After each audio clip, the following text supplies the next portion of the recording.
balita na ikay mawiwili. So mga par, matapos nga po masungkit ni Takuma Inoue ang panalo kontra kay Tenshin Nasukawa para sa WBC Bantamweight title, kung saan mga idol, inaasahan po na ang susunod na makakalaban ni Takuma ang mananalo sa bakbakan ng ating Filipino Flash Nonito Donaire Jr. kalaban si Seiya Tsutsumi para sa WBA Bantamweight title. Unification fight kaagad ang laban ni Takuma, pero masasabi natin mga idol na magandang balita talaga ito para kay Nonito dahil umaayon talaga mga idol ang lahat para kay Flash para may isemento ulit nito ang kanyang pangalan bilang best fighter ng 118 pounds. Ang tanging gawin lang talaga nito mga idol ang manalo sa laban muna kay Seiya Tsutsumi sa December. Napaka-importanting laban to mga idol para kay Flash. Kung malagpasan nito mga idol ang laban niya kay Seiya Tsutsumi, masasabi talaga natin mga boss na hindi pa talaga imposible para sa Pinoy legend ang maging undisputed champion sa edad na 43 anyos. At bakit natin masasabi ang bagay na to mga idol na malaki ang chance ni Plus na maging undisputed kapag natalo nito si Seiya Tsutsumi? Dahil para sa ating mga boss, si Seiya Tsutsumi ang pinakamalakas na fighter sa Bantamweight Division ngayon. Tinalo na nito si Takuma Inoue sa bakbakan, kaya suportahan natin mga idol ang laban ni Flash dito.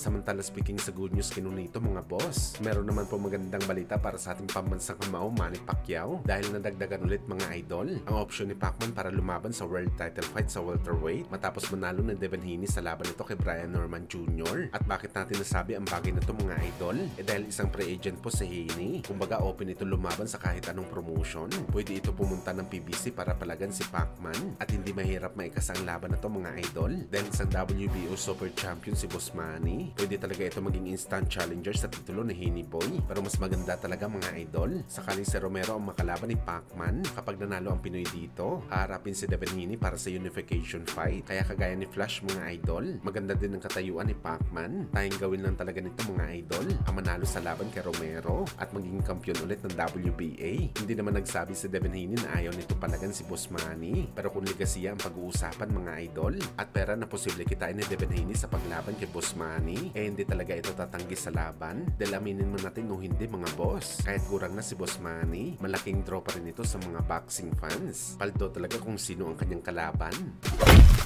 Sa kabilang banda naman mga idol, kung pag-uusapan natin ng paldo, sa ngayon po walang makakatalo sa isang anak ni Pacman na si Eman Bacosa dahil matapos ito manalo sa Trilla in Manila noong October. Nakasama nito mga idol ang kanyang ultimate crush na si Jillian White. Well, masasabi talaga natin mga idol na hindi lang pala malupit si Bacosa sa ibabaw ng boxing ring, pati pala sa diskartihan sa babae malupit ito gumalaw. Kung dati mga idol, tagahanga lang ito ng actress sa TV, pero ngayon mga idol, napapaakap na si Bacosa kay Jillian. Ibang klase talaga itong mga Pacquiao mga idol, malulupit pagdating sa diskartihan. Sa ngayon mga idol, wala pang update sa laban ni Bacosa, pero ayon sa report mga idol, posible mag-ensayo na daw ito sa 2026 sa Amerika. Malamang mag-step up na ito sa world class boxing.